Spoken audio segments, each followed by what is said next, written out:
Mr. Speaker, I am a fighter and not a quitter. I came into office at a time of Dovetail Games needing more money. Focus Entertainment. were worried about how to pay their bills. Simrail.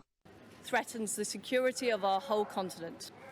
I recognise, though, given the situation, Low game and DLC sales. I have therefore spoken to Matt Pedalston.